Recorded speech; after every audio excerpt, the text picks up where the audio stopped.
Hello, my friends, and thank you for joining Beauty Beyond the Ashes podcast again. It's your girl, Tanya B. Jones, and I am here for another beauty conversation. And today we have our special guest, Miss Katherine Barner. Let me tell you a little bit about her. She is a grief and trauma specialist, author, speaker, Bible teacher, and licensed psychotherapist. She specializes in equipping individuals with the emotional, mental, and spiritual tools to live the life that they desire and deserve.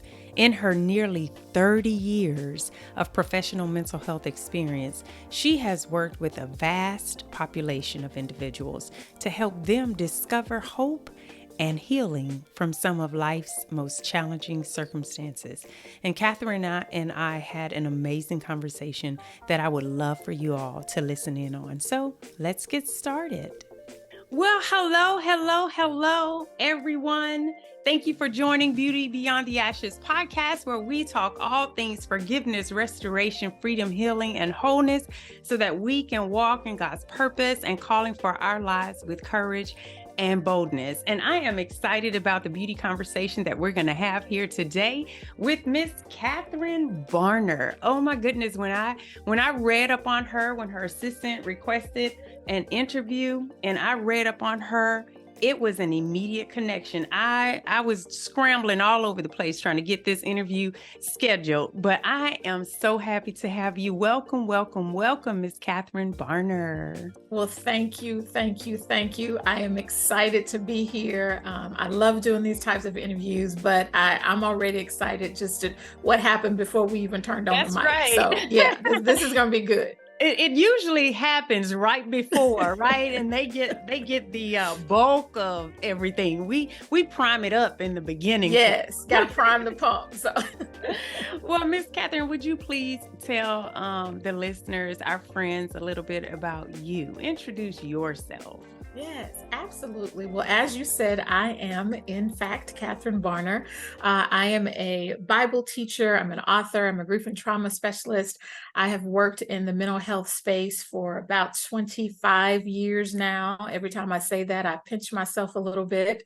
But I have landed in the grief and trauma space, and specifically as it relates to working with believers in particular, and helping them move through that space. I've done a lot of that work.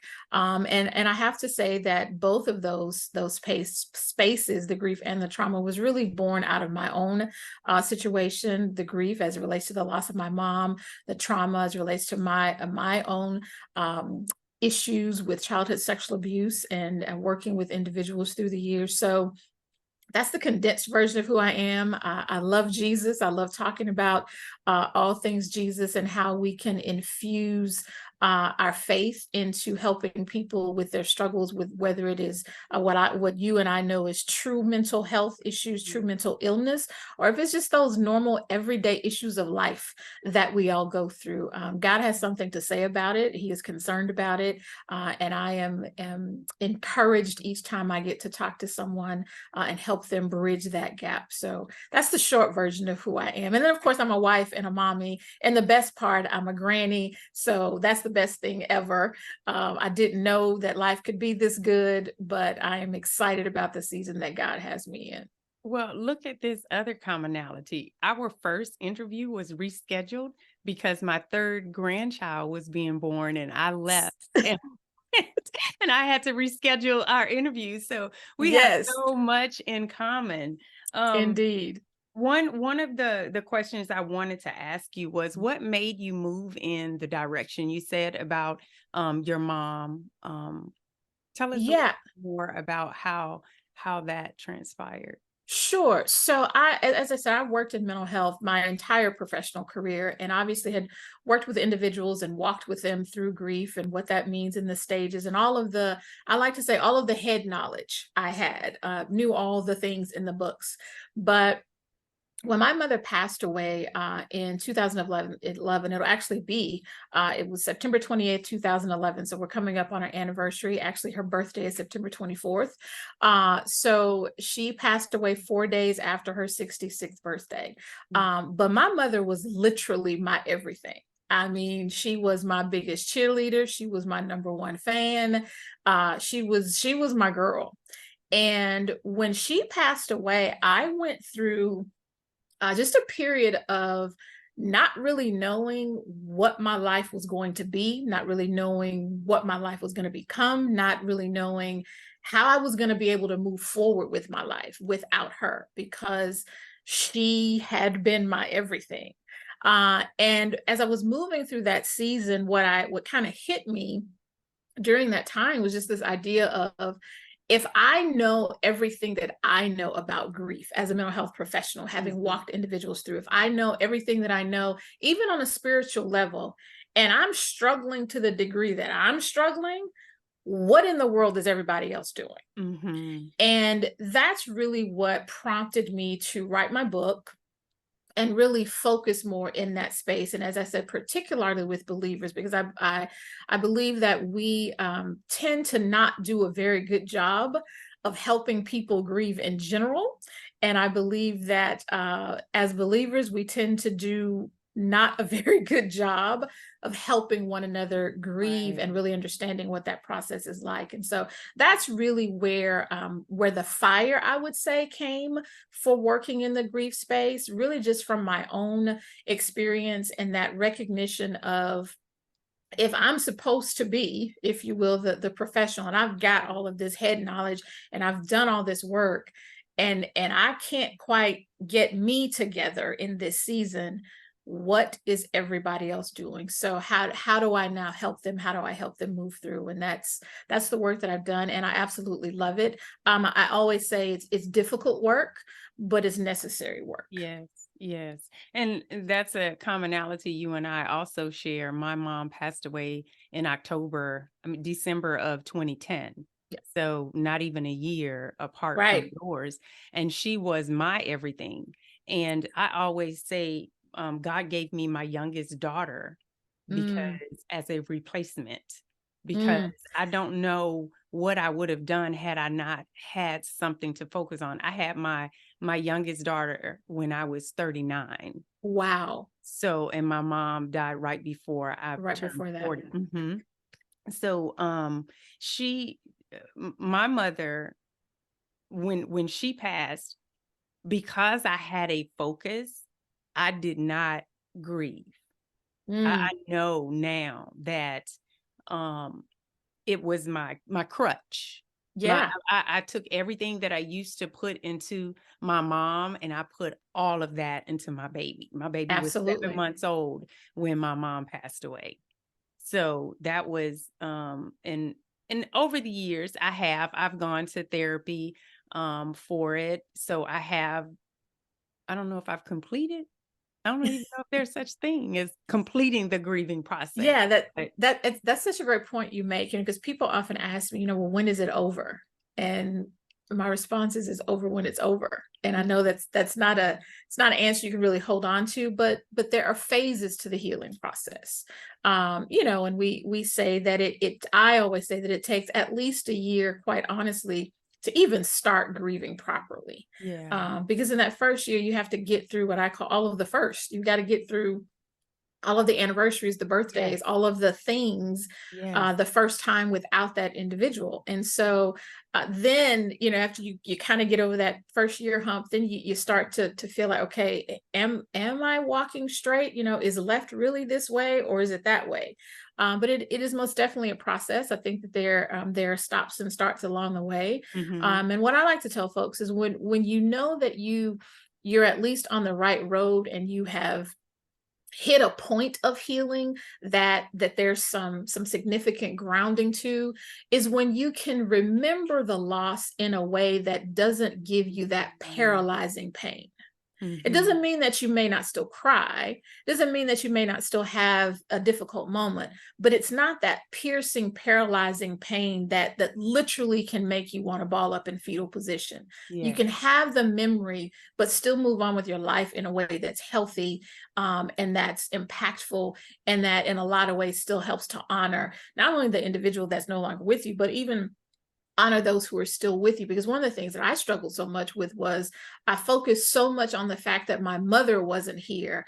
I didn't honor the people who were still here, Yes. i.e., Yes. my husband, my children, my Yes. friends, my brother. I have an amazing big brother, my sister-in-law who walked the road with us and quite frankly was, my mother's caretaker. And I say to this day, I don't know what I would have done without her. And so those things I think are so important as we move through and as we get to different points along the healing journey. But it's most definitely a continual process. And I have a definition for healing, and if you take out the offense, it would actually work. My definition is when my being and my living are at peace with the past that Yeah. once had the power to hold me hostage. Yes, that's it. So That's beautiful. that's how I define healing for myself. That's how it's come to me, probably through the Holy Spirit, to Hmm. let me identify, hey, yeah, you might think about this from time to time, but it no longer holds you hostage. Exactly. Yeah. Exactly. It doesn't have that same hold. Now, I saw in your notes where it says that you don't, in your book, you Hmm. don't talk strictly about the loss of a loved one as being grief, right? Absolutely. So I took a recovery course called abortion, Rachel's Vineyard Retreat, which is an Mm, abortion recovery retreat, and it was the first time that I was told that I had the right to grieve. yes. So Yeah. in that, like, there's abortion grief because there's a loss, regardless of how it happened, whether it was by choice or not, there is still a loss, and I never um acknowledged that loss. Absolutely. And So and that's for so yeah, no, go go ahead. ahead. No, you go. That's so powerful, and that is one of the things that I talk about in the book, because oftentimes when we hear about grief, we own our heads instantly go to death. But there are so many, grief is about loss Mm, in general. Death is one type of loss. And so in the book, I talk about loss of relationships, whether that's a divorce, whether that's a significant breakup, whether that's the end of a friendship that you've had with a girlfriend for 20 plus years, and for whatever reason, that relationship falls apart, whether that's the end of an engagement that you thought was going to end in marriage. That's the that's a significant loss of being connected to another human being on a very intimate level. I talk about the loss as it relates to illness. I talk about loss of jobs. Even if, retirement was planned, there can be grief associated with that, because for so long we identify who we are with what we do. And so we can have all the excitement of, oh, I'm going to retire and I'm going to go to the beach, I'm going to travel, I'm going to do all the things. But when that actually happens, there can be a moment in a period of time where you're going, okay, hold on, wait a minute. Now, who am I now? And having to redefine you're for gonna make me run yourself, around this room. yeah, who you are. So all of those things can push us into a season of grief, whatever that loss may be. And you brought up abortion. And I think that is so important, because we don't, and that's the thing with grief. Only when it's related to death do we tend to give people the little bit of The permission we permission. give them to Hello. grieve. Anything else, we tend to kind of push to the side. And also, as individuals, when we're moving through that, we don't give ourselves that permission. And so Mhm. that colors and it complicates how we actually heal. And it colors and complicates how we then move through life, because we're moving through from a space that hasn't been healed. But we have to give ourselves permission to understand that grief is about loss.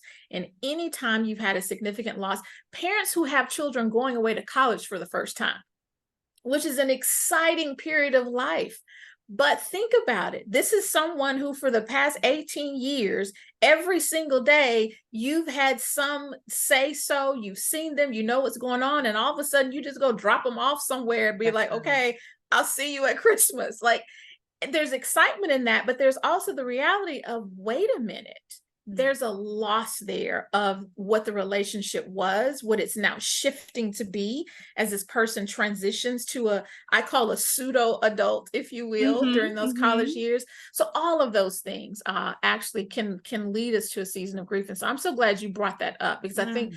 that can be so freeing for people when they recognize, they give themselves the permission and they give themselves the grace to grieve whatever that loss was, whatever that loss is, and it's absolutely okay. Catherine, honey, this is so good because I started my healing journey at about age 50. Mm, And I retired at the age of 45 from the military. And okay. that's what propelled me into my healing journey because I lost my identity. I was no longer Commander Bailey. Who am I? And I Yeah. didn't like Tanya. I didn't Mm, like Tanya because Tanya that had part. made all of those bad decisions. That was who um, Commander Bailey made me shine. Commander Bailey Yes. was the mask that I was able to put on. Well, when you removed my mask and I saw that now I have to be Tanya, I remember Tanya from 17 years old when she made that Yes. decision, and I don't want to be her. And Yes. that's what pushed me into, I mean, I was literally my mind, I felt like I was in the brinks of a nervous breakdown, and Mm, I had to make a decision. Am I going to do this therapy and do it for real or what? Because if I don't, I can't live this way with what's going yeah. on in here. Yeah. Yeah, That's, it was I love bad. when you said, if I'm gonna do this therapy and do it this way, because I laugh all the time. You know, people don't realize that therapy is work. Like it therapy is work. I mean, you don't just come in and sit down and as the therapist, we, wave a magic wand and make it better. Mm, Because I always say that you have a choice. There's just three-step process.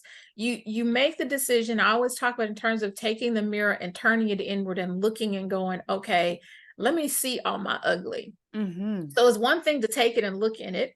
It's something else to actually see what's in it. And then once you do, now there's a third part. There's a decision that has to be made. Now, what am I going to do So about what I see?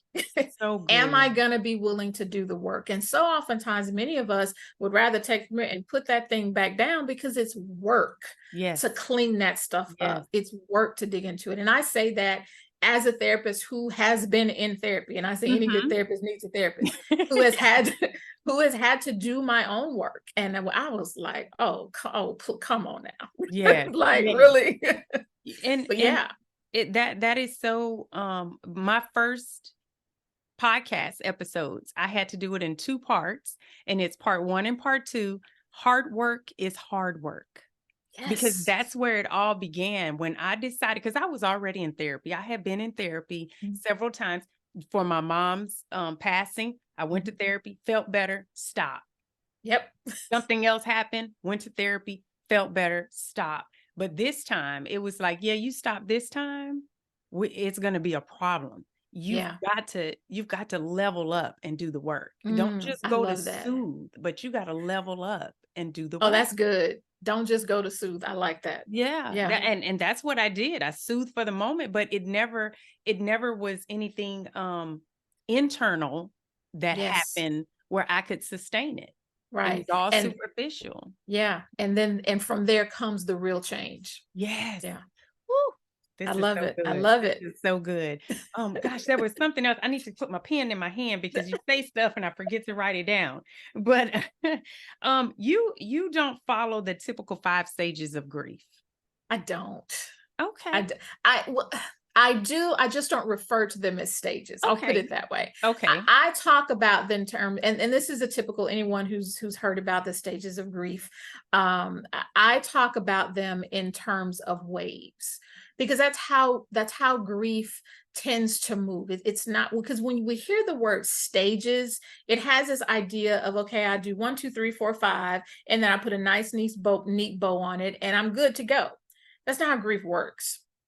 I talk about it in terms of waves, because you're kind of moving along. And so if you have this picture of being on a surfboard, and you're going out to surf, and you lay down and you kind of paddle out, and there's one waves that comes, and you take it, and there's no problem at all. And you paddle a little bit further out, and maybe you get up on your knees, and there's another wave, and you take it, and it's like, okay, I mean, whatever, it's no big deal. So you decide to stand up because you got this thing now, and you go out, but another wave comes along, and it literally knocks you off the surfboard. You're under the water, you're upside down, you're trying to figure out which way is up, you're just gasping for air. That's really how grief hits us. And it's because of that back and forth start and stop that happens so often. Just about the time that I think I'm getting over one hump, something can happen, a birthday, a holiday, a memory, something to trigger me that sends me back. And I'm going, okay, what is going on? So it's more of a waves that come. And again, with the stages, we don't move through all of them at the same time. We may not move through each one of them. So that's why I talk about it in the book in terms of waves versus this very static 1, 2, 3, 4, 5 steps. We move through that. And once I hit acceptance, if you will, then I'm done. And acceptance, so often people struggle with that word. And just for people's reference, those 5 stages, I talk about it in terms of the acronym we can use, DABDA. So it's denial, anger, bargaining, depression, and acceptance. But when people hear that term acceptance, they think that means, oh, I'm good with the fact that this person is no longer here. Well, that's not the goal. That's never going to be the case. That's never going to be the case. The acceptance is about getting to a point of recognizing and understanding that my life really can go on even without this person or this thing, because as we talked about, it's not always about death. My life really can go on, and figuring out how now for my life to continue having meaning without this person or thing attached to me or being a part of my life. That's what the acceptance is really about. Okay, that's good. And I'm a retired nurse, so I understand. I've been through, the lessons on the 5 stages of grief. Yeah. And your explanation of it makes it much more, number one, palatable to even begin the work, because Exactly. it doesn't sound like, oh, I got to do this stage and then I got to do that stage. So it's more inviting for me to even approach the idea of doing the work of grief. Absolutely. Absolutely. Yeah. I want to say this season for the Beauty Beyond the Ashes podcast is about identity. And I truly, truly believe that if you are unhealed, if you are still grieving something, if you are not whole, you cannot see yourself as who you really are. And we identify as daughters of the King, the Most High King, God. We are believers in Jesus Christ. And in his word, he tells us who we are. He tells us what he feels about us and what he thinks about us and how he created us. But if we are unhealed, there is no way we can read it, but we cannot accept it. Yeah. Not for ourselves.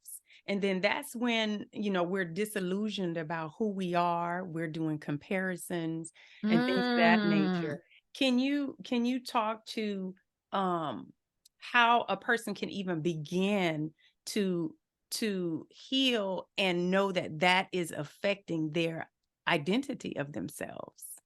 Yeah, I think, when we start to talk about healing and identity, I think there's a component where we have to recognize that when we are struggling with life, whatever it may be, whether it's grief, whether it's trauma, whatever that is, we have to recognize that those are seasons where we are not as grounded as we want to be because of the hit that we've taken. And as a result of that is always an open door, a crack for our thoughts to shift to that what you mentioned, the comparison, the competition, which ultimately is a trick that Satan uses to gain hold of us. Yes.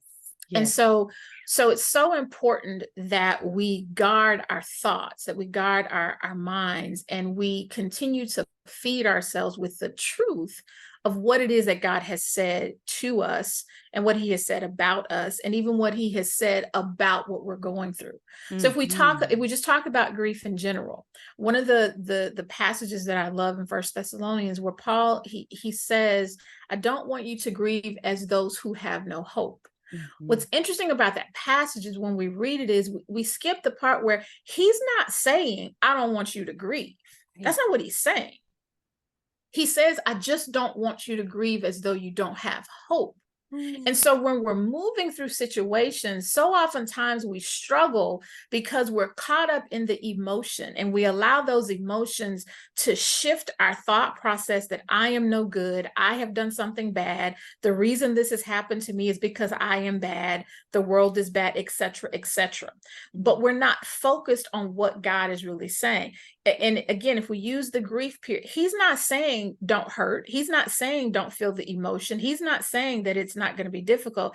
He's just saying don't allow it to hold you in a space that you forget that you have a hope. What is that hope? That hope is in Jesus, that ultimately all this stuff that we're struggling with here is going to be okay because we've placed our faith and our trust in Jesus Christ. That's the hope that we hold on to. When I talk about grief, a lot of times I love to use Job, because if we start at the beginning of Job in chapter 1, all is well. By the end of chapter 1, he's lost absolutely everything. Chapter 2, his wife talks crazy, and we always give Miss Job a bad rap. But I tell folks, we got to let her off the hook, because everything that Job lost, she lost too. Those were her children as well. So we can all agree that maybe possibly she could have said it a little better, but she was she was hurting grieving. too. Yes. Exactly. And so that's so good. And so we go from, about chapter 2, chapter 3 of Job, like the entire book, we got like 39 plus more chapters where Job is just going on and on and on and on and on to God. But the beauty of it is God lets him do it. God allows him to have this moment of, woe is me, and why you did this to me, and I shouldn't have been born, and all the things. And finally, and it's not until, Job, he kind of crosses the line, and God is finally like, all right, look at here, bro. Like who do you think flung the stars? Like who you think did that? God finally responds to him, but he allows Job the space and the time to move through those emotions. And then we get to the end of the book, and God restores it all. The beauty of that to me is it shows Job moving through the process of grief, but he never loses his identity. He doesn't let go of that. When we get to the end of the book and he has 10 more children, I always tell people, scripture never says Job gets another wife. So that says that same wife in chapter 2 was still there. She moved through her grief process as well, and God honored that. And so the same is true for us when we can hold on to our identity based on what God has said to us. He said, I will never leave you nor forsake you. He says, cast your cares on me because I care for you. He said, in everything through prayer and supplication, make your request known to God so that his peace will guard your heart and mind. He says that to us for a reason, because he recognizes that we will have these seasons, that we will have these difficult spaces where it's the emotion of it is going to hit. Yes. But that can't take us away from the truth of what his word has said to us and what it has said about us. So that was a long explanation. I was going to say, I can't wait to go back and hear this as a recipient of what you're saying and not in the conversation, because that was so good. That was so rich. That's awesome. Listen, I am, I got lost for a second. Let me think, because that was so good. I understand that healing. Okay, this is what I want to ask. You said trauma. Can you talk about the difference between grief and trauma, or how they relate? Yeah, they can actually relate. So as I said, grief is about loss. any type of loss. Trauma is a situation where there has been a significant um, um, I'm going to use the term impairment, where there has been some significant damage or change that's happened. So oftentimes when we talk about trauma, we may think about sexual abuse. We may think about someone being in a traumatic accident, car accident, that sort of thing. And so all of that can lead to grief because there are losses that are associated with those traumas. So we talk about abortion, that can be a traumatic event that can lead to a season of grief. We talk about, in my case, childhood sexual abuse, that trauma that can lead to seasons of grief, depending upon what that looks like. And so those are I think the nuances there. But trauma again is, I'll use Job again. You think about today, you have 10 children, and this evening, all 10 of them are dead. That's a traumatic experience. Traumatic, yeah. So again, when we look at Miss Job and her response, that was a traumatic event. We're not even talking about everything else that was lost. And we just land on all 10 of your children are dead this evening. Wow. That's a traumatic event that now can push you into a season of grief as a result of the loss that's associated with that specific trauma. Okay. And that's a great explanation because one leads to the other. It's exactly. Not they're apart or separate. Exactly. Yeah, that was a great explanation. Thank you. And one of the things that I recommend to my clients when they're having trouble identifying what the Bible says and relating it to them is every time you see the word "you" or "your," place yourself in. Yes. Say it. Say your name. Put your name and don't there. just read in your mind. Don't just read God's word in your mind. You speak it out of your mouth, and where you say, where it says you put your name there. Put your name. Yeah. I love that. Because he's talking about you. Exactly. One of the other things I love to, as I'm talking to people, and I learned this several years ago, working with a wonderful woman here in Houston. Her name is Anita Carmen. And she taught us to refer to, we talk about Bible characters, but she taught us to refer to them as faith siblings. Because when we use the term character, it has this idea that they're not real. Yes. But these were real, live human beings in the world. And so when you think of them as my faith siblings, and so as we're whatever season that we may be moving through, whatever something we may be struggling with something, there is someone in scripture, there is a faith sibling in the Bible that you can land on and go, oh, okay, how did sister, Hannah handle this? How did brother Joseph handle it? Whatever, because they're not just characters, they're not just caricatures, if you will. They're God's people. They're our faith siblings that we can learn from. And so I think that's so helpful as well. That is a significant mental shift. Yes. And I know when it happened for me, because that's when God's word became real to me. Absolutely. Before, it was a story about, it was just a story about character. Yeah, it's just a cool story. Yeah. And it had nothing to do with me, even though I knew, I knew it was just a different level. I knew what God was saying. I heard his word. I would, but I hadn't accepted his word. Yeah. It wasn't real about me. Yeah. And that's when it gets good. Until you take it and know that he is talking, there could be no one else in the world, and Jesus would have still done what he did for you. That part. You know that, you have to know, oh my, he loves me. He loves me. If I were trash, he couldn't love me. Yeah. If I were nothing, he couldn't love me. He made me the way I am. Yes. He loves me. Yeah. That's understand that. He loves me. Yeah. Me. That's a big shift in your mental thinking. Absolutely. And acceptance. And the beauty of, as you're saying, I think what's so cool is that he as you're saying he loves me, referring to yourself, and I'm saying he loves me, referring to be like he can love us both. And that's the beauty then of how and why we should then be able to love each other Yes.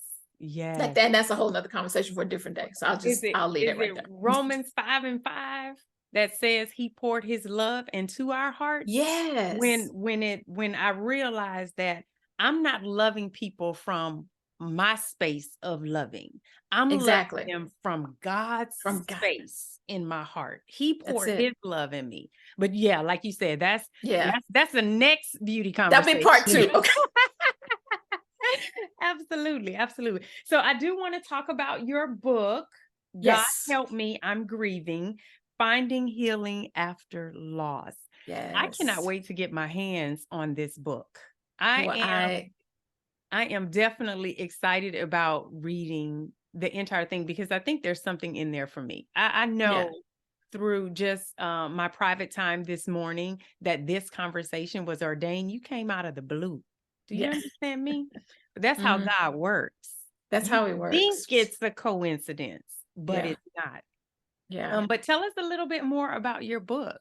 Yeah, as I said, I actually published the book. It was 2018. I think it's been that long now. And so, as I said, it came out of just that season with my mom and wanting to provide something. And it's not real deep. It's not real heady. It's not a lot of psychological mumbo jumbo. And I did that on purpose. Good. I wanted it to be something that people could get their hands on during a time where they were really struggling, just to make sense of what was going on, just something that they could hold on to go, okay, I got it.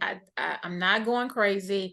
I see what you're saying, Mhm, just to mhm. get them to the next level, because there's so many times, and that's one of the things I talk about in the book. I talk about the 3 P's of grief: that grief is perfectly normal, that grief is personal, and that grief is a process. And that Mm, perfectly normal piece is it speaks to what I think I mentioned a little earlier, is that we just don't do a good job of helping people grieve, because we say things to people that, if as the individual who is grieving, if we're not careful, we will think that something is wrong with us, yeah.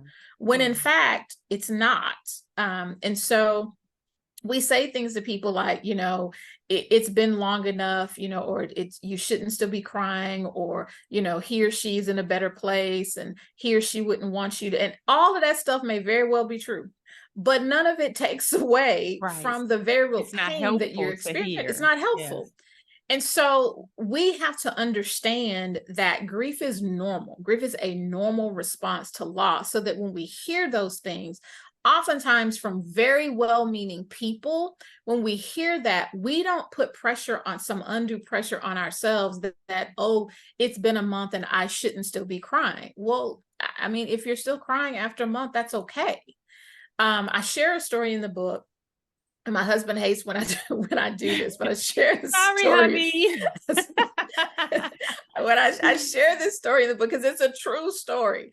So our fathers actually passed away 2 years after we were married. They both passed away in 2009, and almost 2 months to the day apart. His father passed away in April. My father passed away in June.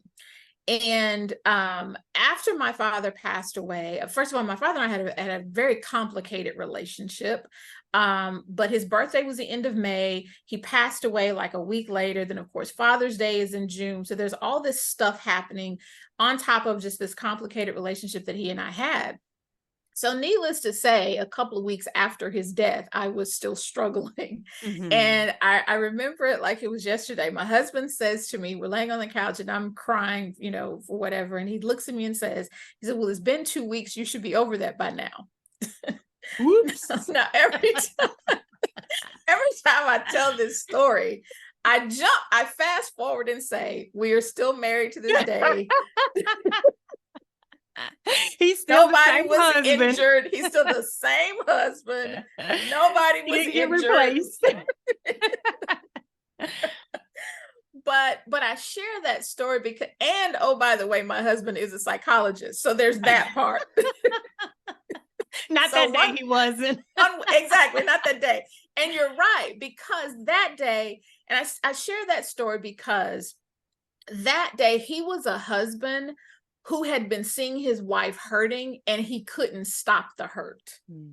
And he Mhm. just didn't know what to do. And Mhm. so for him, it was, I just need you to stop crying. I just need you to stop hurting. Now, Mhm, will we all mhm. agree there were probably some better words he could have used? But I share that so people understand, because if I wasn't clear in my own head that it was really okay for me to still have some feelings about the fact that my father was gone, that could have sent me to a different place. Yes. I could have put a lot of extra pressure on myself to pretend to be okay, which would have Mhm, ultimately hindered my healing process. So I mhm. share that story, and I never will forget when I put it in the book and I went down and I let him read the draft, and he was like, "So you just gonna throw me under the bus like that?" But it's gonna help people. So That's okay, we forgive you. yeah, he We has redeemed all the himself. listeners, all the Yes. readers, we have forgiven you. He's redeemed himself multiple times over. It's all good. Awesome. But that's a good explanation. Yeah. That is a Yeah. good, explanation of how people wanna help so badly that they say the wrong things sometimes. Yeah, it's just I honestly believe it just comes from a place, because think about it, no one wants to see anyone hurt, Mhm. particularly someone we care about. I mean, just think Yeah. about it. We just watch the news and hear about a difficult story. There's empathy that we feel for someone we don't even know. Yeah. So we certainly don't want those people who are closest to us to hurt. And our desire is to try and stop that as best we can. The problem with grief is that we can't. We have to Mhm. allow them to move through it. Yes, So yes. And, so I have one the last question, and mhm. you said your mother's, anniversary death is coming at the end of this month. Yes. Yes. So my family, the month of September is a very traumatic month for Mm, my family. My, nephew was murdered. He was 10 years old, on September 24th, which will be Monday. Sunday. Sunday. Yeah. Yes, My it is mom's Sunday. birthday. Oh, look at this. Oh my goodness. And his birthday, we just celebrated September 18th. So he Mm, would have been 16. wow. So the month of September is always like a dreaded month. Yeah. My husband's birthday is September 4th. Mm, So each month I go up until September 4th. I need to be happy. I need to be happy. I need mm, to be in celebration mode. But September 5th, I know what's coming. yeah. I know the dread that my family has, and my niece who Mhm. struggles still 6 years Mhm. later so immensely. And you talk about that, during those months, during those times, when things are coming up, that we Mhm. should have a plan. Can you Yes. talk about, like, what does A that mean? What does that look like? Yeah, absolutely. So what I talk about it in terms of, I think in the book I talk about it more leading into the holiday season, but I love this question because you mentioned birthdays that are associated in this September timeframe for you all. Mhm. And what that means is really sitting down and thinking through, okay, how do I want to spend this time? What do I want this to look like? As Mhm. best you can, because some of these questions you may not have. And so that may mean, do I want to be at home? Like, do I physically want to be in my home on this day? Or do I want to be someplace else? Mm, And where is that someplace else? Do I want to maybe be at the beach, because that's a place that gives me peace? mhm, Do I want to be out amongst people, because that's comforting for me? Do I want to spend my day at lunch with maybe just one girlfriend or one part? So it's about thinking through, what is it that's going to give me a sense of comfort on that day, as we talk specifically about your nephew. What's going to give me comfort on that day or during that season, whatever that holiday, whatever that date may be, as best I can, because the pain isn't necessarily going to disappear. right. The tears are likely going to come. But where do I want to be, and where's a space that I can still feel some sense of comfort? And so for some people, being around crowds is too much. For some Mhm. people, crowds can be comforting. For some people, being in the space where that individual lived and where they breathed and where they were, that brings them comfort. For some people, that's too much. So it's all about asking yourself those questions and answering those questions. Who do I want to be with? And Mm-hmm. recognizing that everybody, and I say this in the book, everybody can't handle the weight of your story. Yes. That doesn't mean that you have to kick them to the curb. It doesn't mean that you have to stop speaking to them, but it does mean that during particular seasons of the loss, that you may have to push them to an outer layer of your circle because they just may not have the capacity to give you what you need in that season. And that's really okay. It's important for you to know that, because if you're surrounded by people who don't have that capacity, it's only going to serve to frustrate you Mm. and complicate your pain. But if you surround yourself with people who have the capacity to support you in the way you need to be supported, Yes. that's the key phrase, Yes. then that's what you want. So it's asking yourself, do I want to be at home? Do I want to go grab a bite to eat? Do I want to go on a trip? If I want to go on a trip, do I want to fly? Do I want to drive? Do I like all of those kinds of things? Because what it also does is it gives you a level of control in a situation where you had no control.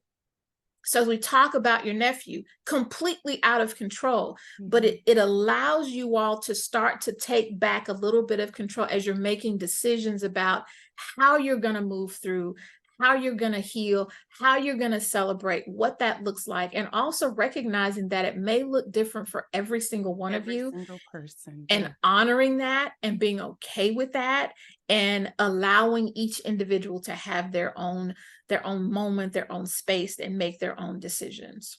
You are brilliant. Ugh, I'm just gonna say you are brilliant. Um, God is good. he is God is good. amazing. He is amazing. I thank you so much.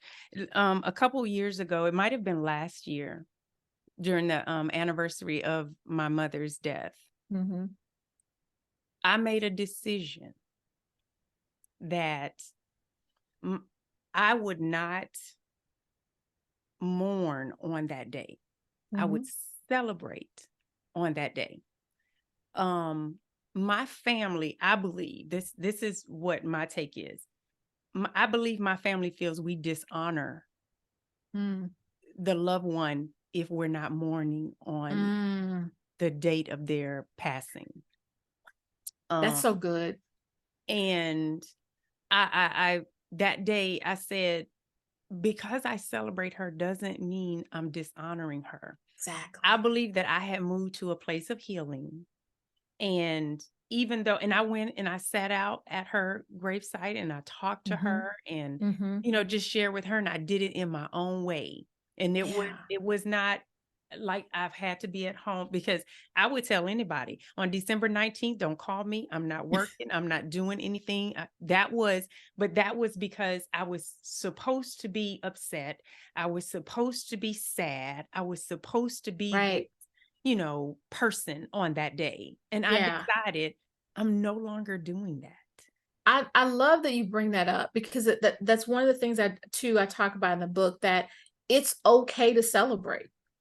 Mm, If that's where you are, and if that's a decision that you choose to make because it's what's right for you on that day in that season, that's okay. It's okay to have fun. It's okay to laugh. It's okay. mm, And yeah. this is what I say to people: as long as that's genuinely where you are.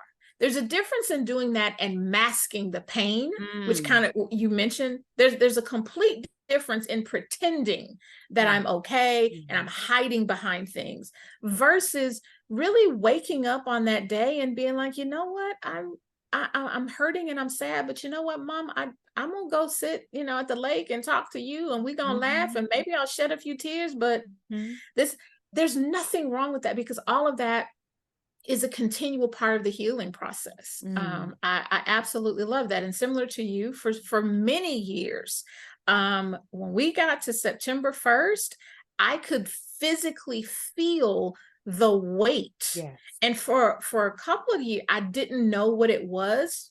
until I got to maybe about September 15th, and finally I was like, oh, that's what's happening. Her birthday's coming. And as I said, her birthday September 24th. She passed away September 28th. We buried her October 5th.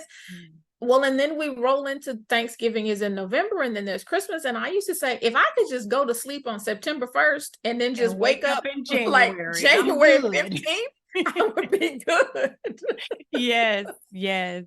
And so, but we have, and part of it for as we're grieving losses is recognizing that's what's happening. Because so often we start to have these emotions around dates and we're like, what's going on? Am I going crazy? What's happening? No, you're not. It's part of the process. It's a reminder. It's a trigger for you. And so then there's a decision of, okay, how do I want to respond to this? Yes. How do I want to move through this? How can I be healthy? How can I be healthy? A healthy response. Exactly. I share in the book my experience of that first Thanksgiving without my mom. Like I said, September she passed away, October, and then here's Thanksgiving. And I just didn't think about it. And it literally brought me to my knees that Thanksgiving day. And it's in the book. I'll let folks read it. But that's what pushed me into helping people understand how to make a plan and what that looks like. Now, is it going to be perfect? No, you can make the plan and you wake up that day and, unfortunately it may be just one of those days that you are on the floor. But the beauty of it is we go back to what God's word says. If you wake up on that day and you happen to be on the floor in fetal position, the beauty of it is God has promised that you're not going to be on the floor in fetal position by yourself. He is literally going to be there still with you in it and can still comfort you even in that moment. Amen. Amen. This has been beautiful. Thank you so much. I have enjoyed this. This has been beautiful. Listen, I hope people can understand that the healing process and understanding grief and how trauma affects who they are, how they think about themselves, and if they would just go through the process of grieving and getting to a place of healing, can really help them to know who they truly are in God and be able to really walk into the purpose that He has for their lives. Absolutely. Miss Katherine, how can people get in contact with you and get I know how to get this book because I've already ordered mine, but you tell them how to get their book. Yes. Well, Well, you can go to my website. It is katherinebarner.org. You can find everything there. I'm on all social media at Mrs. Kat Speaks. So you can order the book on Amazon. You can order it Barnes and Noble, anywhere fine books are sold. You can find the book. If you are someplace and you have a wonderful bookstore in your town, you can go there and have them order it for you. It is God Help Me, I'm Grieving, Finding Healing After Loss. You can also go to the website and download a free ebook. It's a short, quick read, 10 steps to help you on the healing process to grief. That's available to you. Also, just recently, as of last week, you can find a 5-day devotional in the YouVersion app that is based on the book. It's the same title, God Help Me, I'm Grieving. So that's a quick 5-day devotional that you can do there or take people to if you need to do that. And obviously you can reach out to me via the website. I'm more than happy to connect with folks and help in any way that I can. Awesome. Congratulations on the YouVersion devotional. That is, Yes. I'm a YouVersion person every morning. So I will be finding your devotional. Yes, it is awesome. there. It is there. So awesome. we're very excited about that. Definitely excited about what God has done. Well, I thank you so very much. This has been beautiful. Thank you for having me. Thank you. Thank you. Everyone, we are going to sign out now, but I want you to remember this. Don't be so uncomfortable with the darkness of your past that you're too fearful to walk into the light of your future. God bless y'all, and I'll see y'all next week.